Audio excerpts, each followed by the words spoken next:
L'Olympique de Marseille est en Ligue des Champions qualifié directement et c'est une grande joie de vous retrouver aujourd'hui pour évoquer un mercato idéal. J'en ai perdu ma voix ce week-end, il y a eu beaucoup d'émotions, vous l'imaginez.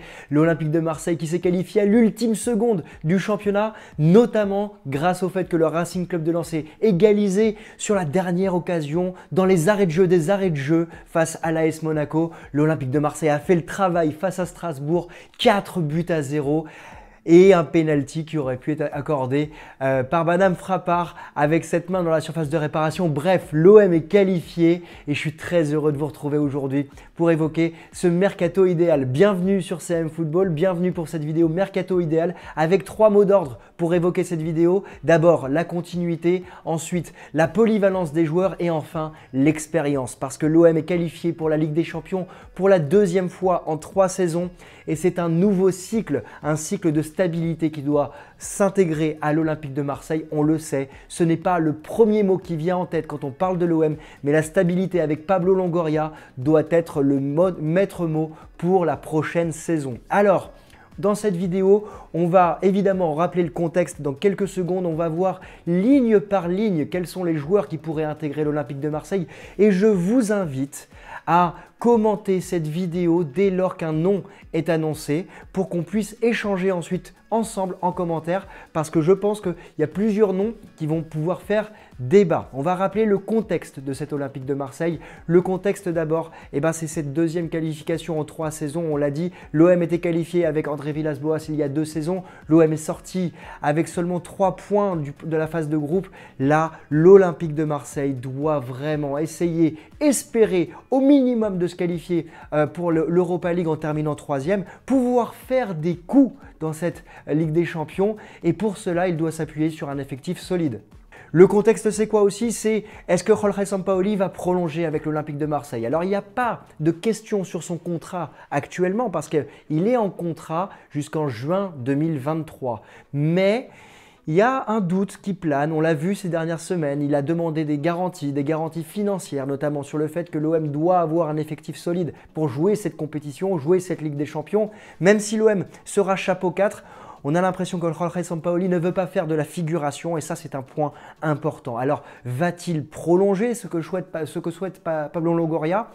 C'est une vraie question importante pour l'OM parce que si Jorge Sampaoli venait à partir de l'Olympique de Marseille, il faudrait se mettre en recherche d'un nouvel entraîneur qui pourrait être Marcelinho. On sait que Pablo Longoria et Marcelinho sont très proches. C'était le duo qui officiait notamment à Valence. Marcelinho est en fin de contrat avec l'Athletic Bilbao, mais des mots de Pablo Longoria, on sent qu'il souhaite le prolonger et s'intégrer dans un nouveau cycle avec l'Olympique de Marseille et ça c'est un excellent point bien évidemment. Enfin, il y a le cas Milik qui est très important. On sent que c'est un clivage ici entre l'entraîneur argentin et l'attaquant polonais.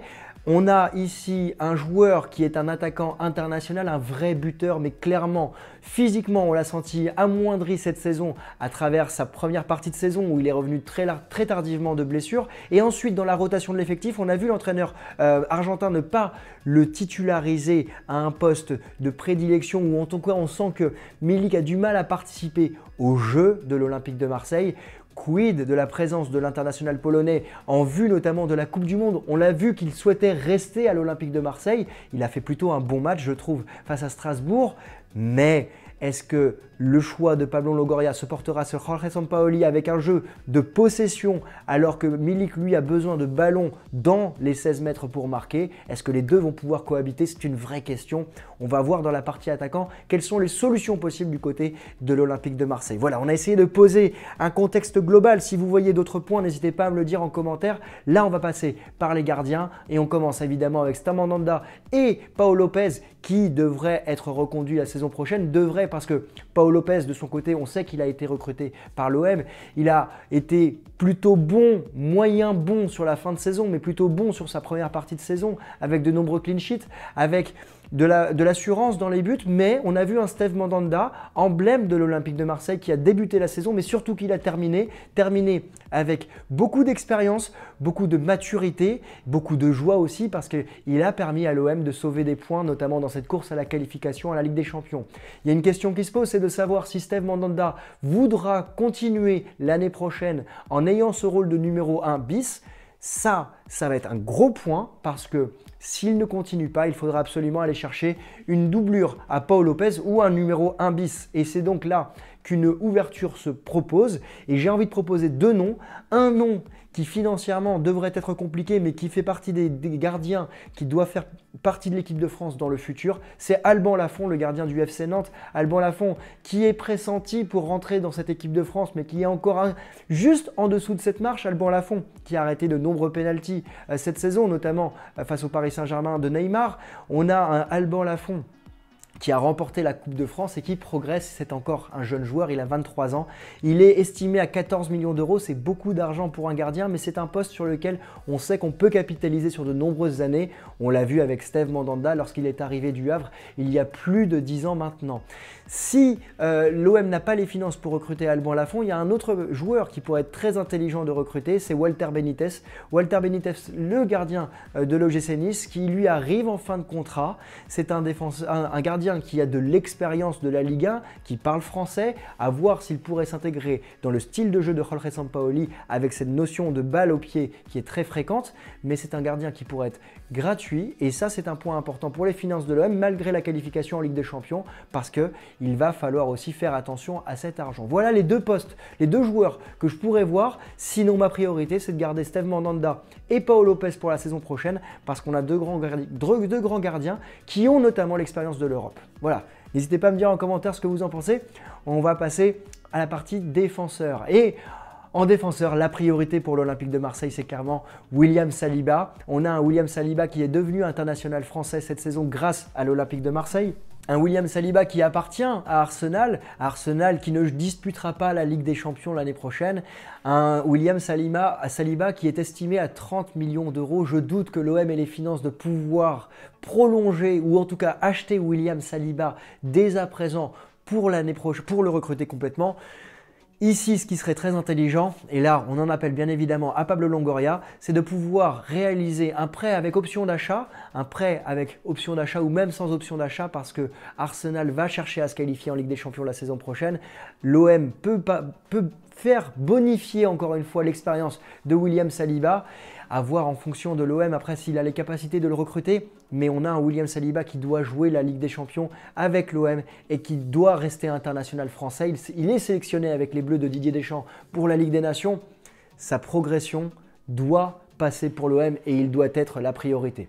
En défense centrale, on sait que Samuel Gigot va arriver. Il a été acheté en janvier dernier. Il vient du Spartak Moscou. On l'avait étudié sur une précédente vidéo. C'est un défenseur qui peut jouer défenseur central, possiblement arrière droit. Il doit faire partie pour moi de la rotation de l'effectif. Il a de l'expérience avec le championnat russe. À voir sur la durée. Il peut faire partie de la rotation de l'effectif en fonction du départ ou non de Douye Kaletatsar. Douye Kaletatsar sera une nouvelle fois mis sur le marché des transferts.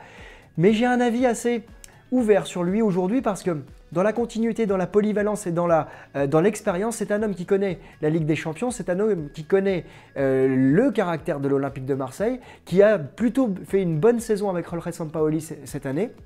Et pour moi, il pourrait s'intégrer une dernière saison avec l'OM, peut-être pour partir libre malheureusement, mais ça permettrait à l'OM de capitaliser sur un joueur qui connaît déjà l'environnement. S'il vient à partir, comme il est plutôt axe gauche dans cette défense à 4 avec l'Olympique de Marseille, on pourrait avoir un joueur que j'estime être très intéressant, c'est Romain Saïs. Romain Saïs, il est défenseur central de Wolverhampton. Il arrive en fin de contrat au 30 juin prochain et surtout, il est capitaine de la sélection marocaine. Il a l'expérience des grandes compétitions avec la CAN qu'il a disputée. Il sera probablement à la Coupe du Monde l'année prochaine. C'est un joueur qui peut jouer axe gauche, qui est gaucher et qui peut justement ouvrir des possibilités dans cet Olympique de Marseille. Il a la faculté et la chance d'être gratuit également. Ça pourrait être un bon coup à faire de la part de Pablo Longoria, mais je pense après qu'au niveau salaire, ça peut coincer. C'est un défenseur qui a 32 ans. On est plutôt sur de l'expérience plutôt que sur de la jeunesse, mais en défense, c'est quelqu'un qui pourrait apporter notamment aussi à William Saliba sur cette défense centrale. Après, il y a deux priorités claires aussi dans cette défense. Et bien évidemment, le côté gauche et le côté droit de la défense. Si sur le côté droit, on a déjà un nom qui est sorti et dont on va parler, sur le côté gauche, c'est beaucoup plus compliqué de trouver un nom qui pourrait venir être dans la rotation avec les Kolasinac, les Luan Perez, qui n'est pas un défenseur latéral gauche de métier. Ça va être difficile de trouver un nom, j'en ai trouvé un. Pour moi, c'est Adrien Truffert qui fait partie des joueurs qui peuvent être en devenir dans cette équipe de Rennes. Mais la difficulté de recruter un Adrien Truffert, c'est pour Rennes, ce serait de renforcer un concurrent à la course à la Ligue des Champions. On sait que Rennes va jouer la Coupe d'Europe l'année prochaine. On a un Adrien Truffert qui a progressé cette saison.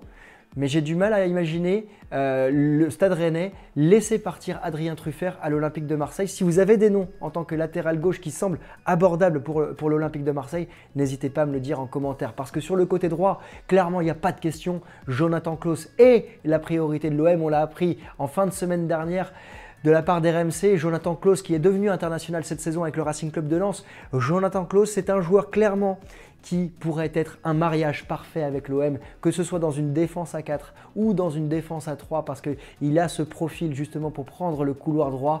C'est un joueur qui délivre énormément de passes décisives, plus de 10 cette saison. C'est un défenseur qui pourrait demain être titulaire avec l'équipe de France dans le plan de Didier Deschamps pour la Coupe du Monde. C'est un défenseur qui vraiment pourrait parfaitement s'intégrer à l'Olympique de Marseille, à voir au niveau salaire quel serait son coût, mais clairement que l'OM puisse se positionner sur un défenseur international français en vue de la saison prochaine, pour moi, c'est un très grand oui. N'hésitez pas à me dire si vous avez d'autres profils en tête pour ce côté droit. Là, parce qu'on a un Lirola qui pourrait partir clairement ou qui pourrait s'intégrer dans la rotation de l'effectif, mais il doit progresser pour retrouver son niveau d'il y a 1 an et demi. On va passer au milieu de terrain. Et au milieu de terrain, j'ai envie de commencer déjà par la surprise de voir Bouba Kamara partir de l'OM, mais surtout partir à Aston Villa. Alors je sais qu'il y a débat sur le fait d'être entraîné par Steven Gerrard. Je sais qu'Aston Villa, et on en parlera peut-être sur la chaîne prochainement, a des gros projets en Première Ligue. Mais bon, quand on peut être l'emblème de sa ville dans le club qui nous a formés et devenir la tête d'affiche, c'est dommage, je trouve, de quitter l'Olympique de Marseille. Mais pour moi, il y a une tête d'affiche qui devient numéro 1 ici, c'est Matteo Guendouzi qui a réalisé une saison formidable avec l'Olympique de Marseille. Il est devenu international français avec l'OM. Matteo Guendouzi mérite d'être la tête d'affiche de notre nouvel Olympique de Marseille la saison prochaine. Il représente la grinta, la hargne, l'abnégation, le courage, les valeurs de l'Olympique de Marseille avec « je mouille le maillot ». Et clairement, ça m'a fait plaisir de voir Matteo Guendouzi prendre Jorge Sampaoli comme ça dans ses bras à la 94e minute quand l'OM avait sa qualification en poche pour la Ligue des Champions. En tout cas, Matteo Guendouzi doit être la figure de proue de cet Olympique de Marseille. Il va falloir remplacer Bouba Kamara. On parle de Seko Fofana, on va en parler juste après de Seko Fofana. C'est pas le profil pour être la sentinelle devant la défense, hein, Seko Fofana. Il est plutôt un joueur qui va jouer milieu gauche, on va le voir tout à l'heure. Pour moi, en milieu sentinelle, soit on a un Pape Gueye qui revient et qui progresse dans ce côté sentinelle devant la défense, et il pourrait progresser dans ce sens-là. Soit on a un Valentin Rongier qui reprend son rôle qu'il avait au FC Nantes, notamment de milieu sentinelle devant la défense, mais encore une fois, c'est plus un dépannage. Là, je pense qu'il faut aller chercher un autre joueur. Alors j'ai deux pistes en tête. J'ai Cheick Doucouré qui vient du Racing Club de Lens, le milieu de terrain malien de 22 ans qui a réalisé une très bonne saison. Je pense qu'il pourrait se fondre dans l'effectif marseillais et justement progresser avec l'OM, mais il n'a pas cette notion d'expérience. C'est pour ça que le nom qui me correspond davantage pour ce milieu devant la défense, pour moi, ça doit être Benjamin André. Benjamin André qui a joué au Stade Rennais, qui a joué au LOSC, qui est toujours au LOSC. Un Benjamin André qui a l'expérience de la Ligue des Champions, qu'il a disputé avec le LOSC cette saison, même si c'était 8 matchs, c'est toujours 8 matchs de plus. Et Benjamin André pourrait représenter l'Olympique de Marseille. Est-ce que lui voudrait jouer à l'OM? Je ne sais pas, mais pour moi, c'est un joueur qui a cette hargne et cette volonté de défendre les couleurs qu'il porte, et qui a cette expérience et qui pourrait vraiment être une bonne recrue pour l'OM. Après, au milieu de terrain, on a un milieu de terrain qui est fourni. On parlait de Gerson, Guendouzi, Valentin Rongier, Pape Gueye, pour parler d'eux. On a du poste ici, et si Seko Fofana vient à l'Olympique de Marseille, bah clairement c'est un grand oui aussi. Le milieu de terrain ivoirien qui avait été recruté il y a 2 saisons par le Racing Club de Lens a fait une excellente saison encore une fois. C'est un milieu qui arrive à se projeter vers l'avant, un milieu qui arrive vraiment à porter le ballon, à marquer des buts, à être décisif. Mais j'ai une question qui me vient à l'esprit, c'est que quand je regarde son profil et quand je vois ses matchs, j'ai l'impression de retrouver un joueur qui se positionne au même poste que Gerson. Donc, il y a un point d'interrogation sur le poste de Seko Fofana et sur la volonté de le recruter. Mais vous allez voir qu'on cherche un remplaçant à Dimitri Payet ou quelqu'un en tout cas qui viendrait le suppléer. Ça pourrait faire l'objet justement de faire monter un cran plus haut Gerson à la place de Payet ou même de faire passer Gerson peut-être davantage dans l'axe. Seko Fofana, Gerson sur le côté gauche, ça aurait de la gueule quand même. Et donc, ça m'amène au poste des attaquants. Et dans ce poste des attaquants, on l'a dit, il faut trouver un joueur qui va suppléer Dimitri Payet qui arrive à 35 ans à ne plus pouvoir jouer tous les matchs, à avoir le même niveau d'intensité. Et ce serait dommage de se priver de recruter un joueur pour le futur. Et c'est pour ça qu'on a parlé de Danilo récemment. Danilo, le joueur de Palmeiras, qui est estimé à 30 millions d'euros, qui est une des pépites qui grandit dans le championnat brésilien. Un Danilo qui a marqué 5 buts depuis le début de la saison. Mais la direction de Palmeiras a fermé la porte clairement à un transfert cet été. Le championnat brésilien continue et donc on a le joueur qui devrait rester là-bas. Mais c'est pour ça que je pense à Seko Fofana qui arriverait pour suppléer Gerson et pour apporter de la polyvalence au milieu de terrain, parce qu'on pourrait avoir Seko Fofana sur le banc, Gerson sur le terrain et Dimitri Payet, mais aussi Dimitri Payet sur le banc avec un Gerson plus haut, un Seko Fofana à la place de Gerson.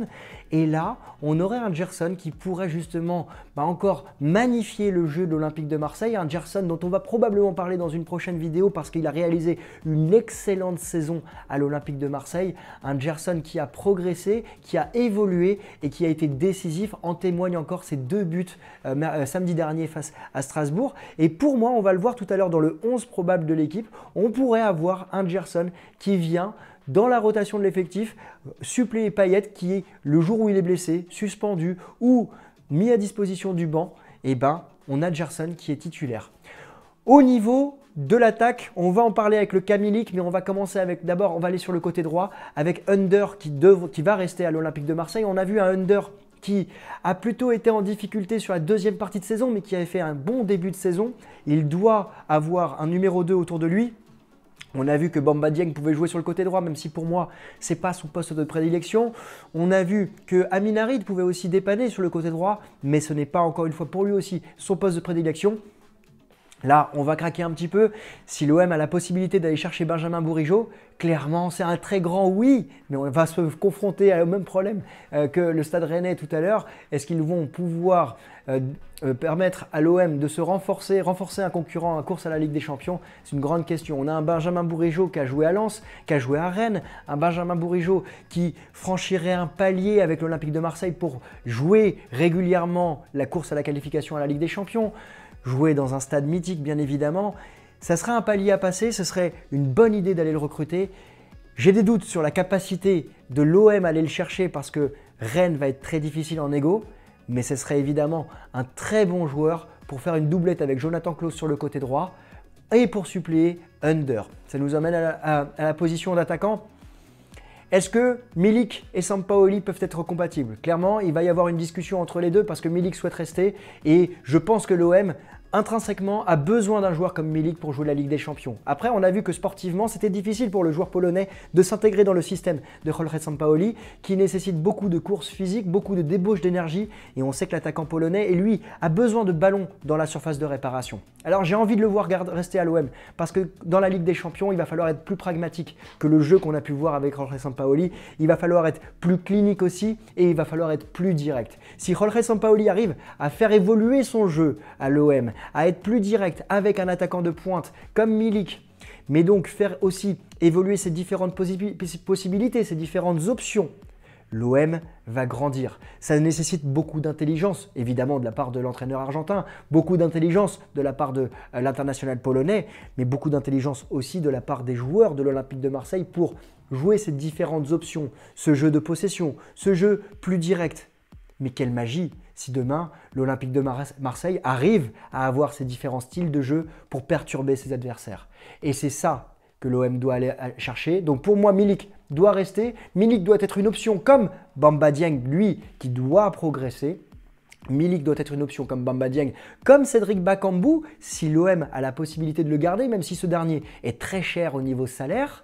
Mais Cédric Bakambu, pour moi, devait passer ces 6 mois pour se remettre à niveau après avoir passé 6 mois sans quasiment jouer. L'OM a un vrai numéro 9 aussi avec Cédric Bakambu. Est-ce qu'il va le garder? Réponse bientôt, mais si l'OM n'a pas la possibilité de garder Cédric Bakambu, il y a un coup à faire. On en a parlé avec les amis du compte OM Passion sur Twitter, c'est Anthony Martial. Anthony Martial qui reste sur des difficultés physiques là sur ces 6 derniers mois avec le FC Séville. Mais on a un Anthony Martial qui est un joueur polyvalent. Il sait jouer numéro 9, il sait jouer ailier gauche. Encore une fois, on pourrait avoir une solution sur le côté gauche pour perturber les défenses adverses, pour suppléer Dimitri Payet, pour accompagner Gerson. Ce serait intelligent. Et on a un joueur qui sait marquer des buts, qui est international français, qui aimerait peut-être retrouver l'équipe de France, qui a les yeux de Didier Deschamps sur lui aussi, à la différence d'un Lacazette qui, lui, a plutôt été mis de côté par Didier Deschamps. Donc Martial, qui pourrait jouer à l'Olympique de Marseille, en fonction de sa forme physique, c'est un prêt et c'est un coup que Pablo Longoria peut tenter pour la saison prochaine, compte tenu aussi, tout dépendra bien évidemment de sa forme physique. Il y a un joueur dont on n'a pas parlé, j'ai oublié, il me revient à l'esprit en défense, c'est Fawzi Goulam. Fawzi Goulam, le joueur de Naples, pour moi c'est non. C'est un joueur qui a très peu joué ces 2 dernières saisons avec Naples. Il sort d'une blessure des ligaments croisés. Il est revenu dans cette fin de saison avec le Napoli. C'est un bon défenseur arrière-gauche quand il était en pleine possession de ses moyens, mais l'OM doit capitaliser sur un joueur qui a la pleine possession de son physique pour la saison prochaine à ce poste. J'ai essayé d'être le plus complet possible par rapport aux rumeurs qui tournent autour de l'Olympique de Marseille, par rapport aux rumeurs de transfert. Après, évidemment, il va falloir dégraisser, alors il va falloir faire sortir des joueurs, faire partie des joueurs. Est-ce que Harit va prolonger ? Est-ce qu'il va prolonger son prêt? On le verra par la suite. Des joueurs qui vont peut-être avoir des bons de sortie, comme Douye Kaletatsar, on en a parlé. Comme peut-être Milik qui sera amené à partir, même si j'en doute. Et possiblement Paul Lirola également. Quid de Steve Mandanda? Tout ça va dépendre évidemment de ces transferts, de ces joueurs. Mais je voulais terminer cette vidéo avec justement le 11 probable de l'équipe de l'Olympique de Marseille. Et on aurait ici, donc, à mon sens, Steve Mandanda dans les buts, avec Pau Lopez ou Alban Lafont qui pourraient intégrer l'Olympique de Marseille si Steve Mandanda venait à partir. Adrien Truffert sur le côté gauche, Jonathan Klaus sur le côté droit, William Saliba en défense centrale avec Douye Kaletatsar ou Romain Saïs s'il venait à arriver. Benjamin André en sentinelle devant la défense avec la possibilité bien évidemment de revoir Valentin Rongier ou Pape Gueye s'il vient à évoluer dans sa position. Matteo Guendouzi évidemment au milieu de terrain avec Seko Fofana qui pourrait jouer avec Gerson, un Gerson qui pourrait être le suppléant de Dimitri Payet sur le côté gauche, Cengiz Under et Benjamin Bourigeaud sur le côté droit, Bamba Dieng, Arek Milik ou Anthony Martial devant en numéro 9. Alors certes, vous le voyez, il y a pas mal de nouveaux postes, pas mal de joueurs qui sont pressentis à l'Olympique de Marseille, pas mal de pistes qui vont être évoquées. Dans la volonté d'avoir de la continuité, de l'expérience et de la polyvalence, bien évidemment, il y a des joueurs qui ne vont pas signer. Mais voilà quel était pour moi le mercato idéal de l'Olympique de Marseille. J'aimerais savoir quel est votre avis, qu'est-ce que vous pensez de cet Olympique de Marseille. Est-ce que vous pensez que l'OM va avoir les moyens de pouvoir recruter tous ces joueurs et quelles sont les priorités selon vous? Dites-moi tout ça en commentaire et nous on va bien évidemment se retrouver lors de ce mercato estival pour étudier toutes les pistes dès lors qu'elles sortiront et qu'elles seront proches d'être signées à l'Olympique de Marseille. Je vous souhaite à tous une excellente journée, une très belle semaine et on se retrouve très vite pour de nouvelles vidéos sur l'actualité du football et l'actualité de l'Olympique de Marseille. Ciao!